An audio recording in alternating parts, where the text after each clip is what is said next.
Oi, bonitas e bonitos, tudo bom com vocês? Começando mais um vídeo aqui no canal. Se você é novo por aqui e ainda não tá inscrito, já aproveita e se inscreve aqui embaixo para não perder nenhum vídeo novo. Tem vídeo novo toda segunda e quinta. Playlist completa com todos os casos que eu já contei, são mais de 400 casos para maratonar, também vai estar aqui na descrição. Quinta Misteriosa também é um podcast para ouvir quando e onde quiser. E não esquece de me acompanhar nas redes sociais, que eu vou deixar aqui na tela para vocês. Me sigam por lá que tem conteúdo extra que eu posto só lá. E agora bora começar o caso de hoje.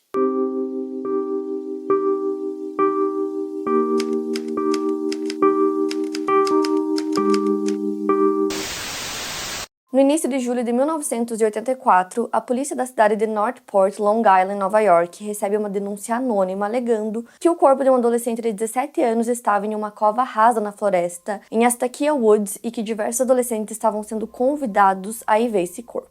A polícia estranhou essa ligação porque eles não tinham recebido notícias de desaparecimento de adolescentes nos últimos tempos. Então, no dia 4 de julho, ao irem até esse local para verificar essa denúncia anônima com o cão farejador, eles encontraram o corpo do adolescente Gary Lauwers, de 17 anos. O corpo estava realmente em uma cova rasa, coberto por gravetos e folhas. O mais chocante em relação a essa descoberta foi a forma como o corpo do Gary estava mutilado, algo completamente fora do padrão do que é visto em casos de assassinatos suburbanos. A cidade de Northport é um subúrbio com famílias que possuem dinheiro e que é um local considerado tranquilo, onde os pais confiavam em deixar seus filhos saírem sozinhos nas ruas. O corpo do Gary tinha carne suficiente nos dedos para que fosse coletada a sua impressão digital. Ele vestia um colete jeans, calças de corrida, cuecas brancas e tênis Nike.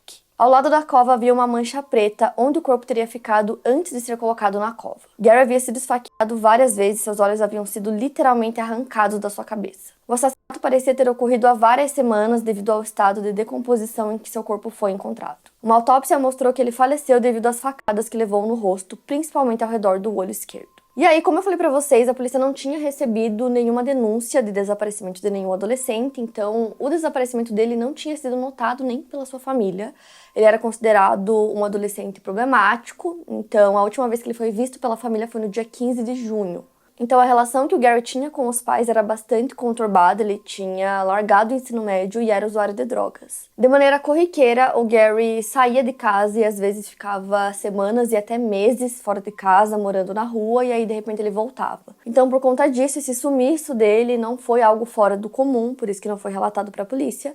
E aí logo que o corpo foi encontrado e a polícia foi chamada, não demorou muito para que eles já tivessem um suspeito do crime. Essa ligação anônima para a polícia foi feita por um adolescente, então ele relatou, que tinham vários adolescentes indo ver esse corpo. Com isso, rapidamente a polícia encontrou o culpado. A polícia conversou com alguns desses adolescentes e aí todos eles falavam sobre a mesma pessoa, esse mesmo garoto que os convidou para ir até a floresta para ver o corpo.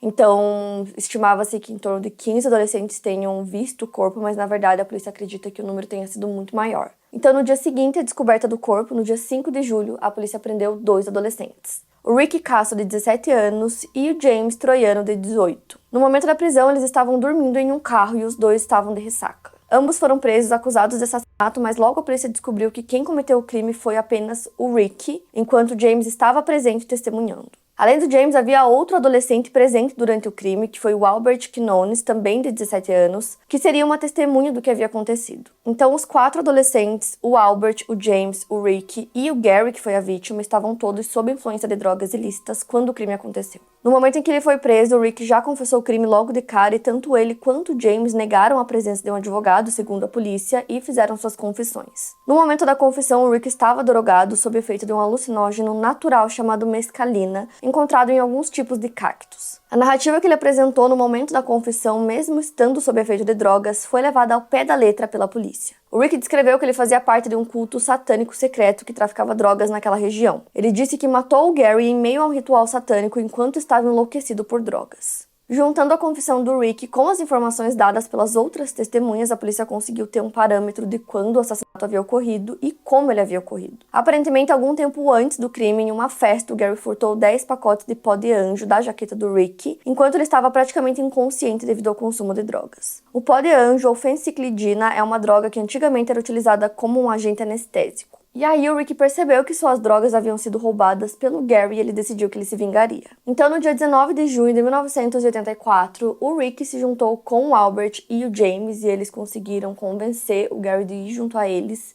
para usar drogas em uma floresta. Então, aparentemente, segundo alguns relatos que foram publicados na época, além dos 4, tinham outros adolescentes presentes também. Então, todos eles estavam na floresta, mas esses outros adolescentes foram indo embora e chegou um momento que ficaram só os 4. O James conta que ele se lembra que os 4 haviam usado LSD e que eles estavam todos viajando enquanto olhavam uma fogueira. De repente, o Rick começou a exigir que o Gary tirasse suas roupas e doasse para a fogueira. O Gary se recusou a fazer isso, então os dois começam uma briga física, enquanto outros dois só ficam observando. E aí o Rick começou a esfaquear o Gary pelas costas e ordenou que ele professasse seu amor por Satanás, mas ao invés disso, ele disse: "Eu te amo, mãe". Segundo James, o Gary tentou fugir, ele estava até conseguindo fugir, mas aí o Rick conseguiu alcançá-lo e continuou esfaqueando suas costas. Depois, o James ajudou o Rick a mover o corpo do Gary para dentro da floresta. Porém, o Albert disse que o James, na verdade, segurou o Gary enquanto o Rick o esfaqueava, mas o James disse que isso é mentira. Então, assim, as versões deles diferem um pouco, o James teria até mudado alguns detalhes da versão dele algumas vezes, mas ele disse pro advogado dele que é difícil lembrar de tudo com precisão porque eles estavam todos sob efeito de drogas. Então, depois que eles moveram o corpo para dentro da floresta, né, encontraram um lugar para deixar o corpo, eles contaram que o Rick se inclinou sobre o corpo e começou a entoar algumas coisas sobre Satanás. E aí, pensando ter visto o Gary mexer a cabeça, o Rick voltou a esfaqueá-lo agora no rosto diversas vezes. Depois, os 3 jovens fugiram da floresta e o James disse que se lembra nitidamente de ouvir o Rick rindo. No total, o Gary foi esfaqueado 30 vezes, a faca usada pelo Rick foi jogada em um rio, e os 3 prometeram que eles não contariam isso pra ninguém. E aí, depois da morte do Gary, o Rick começou a se gabar sobre o que ele tinha feito para outros colegas, e aí eles não acreditavam, né, no que ele estava dizendo, e quando eles não acreditavam, eles convidavam para ir até a floresta para ver que era verdade. Então, assim, como eu disse para vocês, estimam-se que 15 adolescentes foram até a floresta para ver o corpo junto com o Rick, mas na verdade a polícia acredita que foi um número bem maior do que esse, e de qualquer forma, praticamente todos eles não denunciaram o crime para a polícia, apenas um fez essa ligação anônima, que pôde fazer com que a polícia fosse ao local, encontrasse o corpo e aí prendesse o Rick. Fora que depois de cometer o crime, o Rick simplesmente deixou o corpo na floresta e só 10 dias depois que ele o colocou em uma cova rasa. O Rick foi preso no dia 5 e 2 dias depois, o seu corpo foi encontrado dentro da sua cela. Ele tinha se enforcado usando lençol. O agente penitenciário que fazia as rondas de 2 em 2 horas para inspecionar tanto o Rick quanto o James disse que 00:30 ele viu o Rick na cama, parecia que ele estava dormindo. E aí, meia hora depois, ele o encontrou pendurado por um lençol nas barras superiores de sua cela. O sargento Ronald Brooks, porta-voz da prisão, disse ao The New York Times que os policiais tentaram reanimar o Rick e também fizeram respiração boca a boca, e depois o levaram às pressas para o hospital Central Suffolk em Riverhead, onde ele foi declarado morto às 2h17 da manhã. Depois da morte do Rick, o xerife do condado de Suffolk, John Finnerty, ordenou que o James Troiano fosse colocado sob vigilância de suicídio por 24 horas. Mesmo com a morte do assassino, a história desse caso continuaria tomando as manchetes por um tempo devido à natureza do crime. Ainda em julho, o promotor público assistente William Kehoe deu uma entrevista à imprensa na qual culpou as drogas, o satanismo e o heavy metal pelo assassinato do Gary. Como o Rick foi preso usando uma camiseta do AC/DC, isso evidenciou mais ainda o preconceito que já existia em relação ao heavy metal na época. Muitos diziam que as músicas eram uma adoração ao diabo e o fato do Rick se dizer satanista e gostar de heavy metal acentuou essa crença para quem ficou sabendo da história. O promotor William diria ainda em sua entrevista que pegaram um garoto de 17 anos, vivo e respirando, como animal de sacrifício, que eles o mutilaram e realizaram ritos satânicos. Então, para a imprensa, o Rick era o grande vilão e o Gary era uma vítima involuntária da situação. Mas ambos eram viciados em drogas, pessoas que se conheciam desde o ensino fundamental e tinham uma história juntos relacionadas ao abandono da escola, uso excessivo de drogas e até morando nas ruas. Nessa época existia um grande medo de cultos satânicos e o caso exacerbou isso nas pessoas, bem como, mais uma vez, o preconceito com a música heavy metal. Ainda em 84, no dia 22 de novembro, a revista Rolling Stone publicaria um artigo falando sobre o caso intitulado Cult Killing Kids in the Dark, que em tradução seria Assassinato de culto, crianças no escuro. O artigo falava um pouco sobre o que se sabia do caso naquela época e trazia testemunhos de diversos adolescentes que conheciam o Rick, o James, o Albert e o Gary para falar sobre os comportamentos que eles tinham antes do crime. Um dos grandes focos do artigo foi falar sobre o satanismo, apresentando rumores e insinuações segundo a visão dos jovens que conheciam os meninos. No artigo, os entrevistados também falavam sobre como o Rick se gabava sobre o que ele tinha feito e que ele não só se gabava, como convidava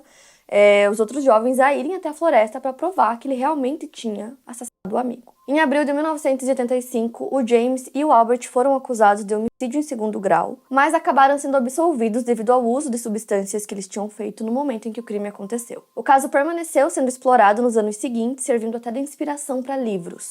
Como, por exemplo, o livro do David Sinclair, que foi publicado em 1987, e o título é Say You Love Satan, que inclusive teria plagiado em partes o artigo da Rolling Stone. O caso também serviu de inspiração para cineastas independentes e até músicos. Em 2018, o escritor Jesse Pollack publicou um livro sobre o caso chamado The Acid King, que em tradução seria O Rei do Ácido.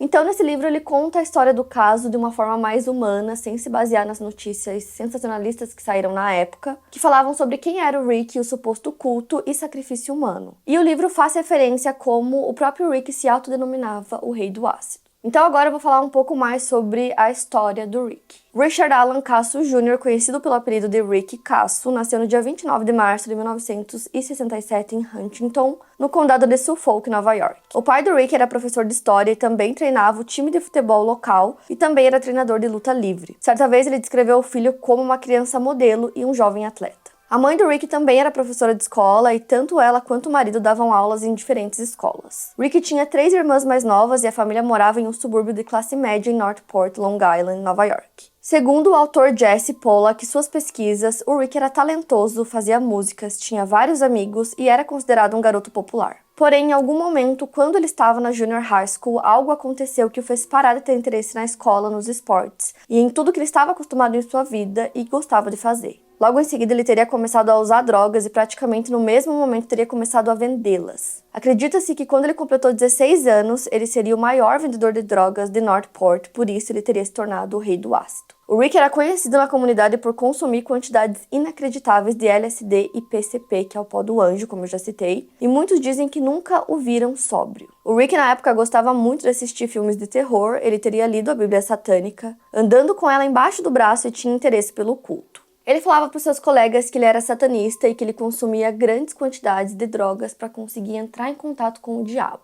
Nessa época, ele até teria feito uma viagem até a Amityville Horror House para celebrar a Noite de Santa Walburga, que é uma festa tradicional pagã, celebrada na virada da noite de 30 de abril para o dia 1º de maio. Segundo as lendas e crenças, é uma celebração que supostamente reúne os espíritos malignos. O Rick chegou a ser preso por ter cavado uma cova feita na era colonial apenas para roubar os ossos, mais especificamente para roubar o crânio que ele supostamente usaria no ritual. Para o autor do livro, o fato do Rick afirmar ser satanista não passava de histórias de adolescente, mas foi algo que tomou grandes proporções depois do assassinato. Inclusive, como eu disse para vocês, chegaram a alegar na época que a morte do Gary foi parte de um ritual satânico, que tinham diversos adolescentes presentes, que eles ficavam dançando em volta de uma fogueira, mas isso não era verdade. Outra coisa que foi pesquisada pelo autor do livro foi a história de vida do Rick e da família dele. Segundo ele, a mídia também montou uma imagem de que o Rick era um garoto problema, que ele causava transtornos para a família dele, e que eles sofriam muito por ele ser viciado em drogas e por causar diversos problemas ao longo do tempo. Porém, o que o Jesse descobriu depois de entrevistar diversas pessoas foi que, na verdade, o Rick sofreu abuso físico e psicológico do pai dele desde que ele tinha 13 anos de idade. Foi por volta dessa idade que ele teria dito pro pai que ele não queria mais jogar futebol, e aí o pai dele enlouqueceu porque ele tinha grandes ambições pro filho no esporte. Inclusive, as irmãs do Rick se tornaram ótimas atletas nos seus esportes de preferência. Para o pai do Rick, o esporte era algo extremamente importante porque o pai dele tinha sido um jogador de beisebol. Então, para o pai dele, o Rick seria um grande jogador de futebol, então no momento que ele decidiu que não queria mais jogar, seria o fim do seu sonho. Isso teria levado a diversas brigas dentro de casa que eventualmente viraram surras. Uma pessoa muito próxima à família disse que se o Rick se atrasasse para os treinos de futebol, ele levava uma surra de cabo de madeira do pai.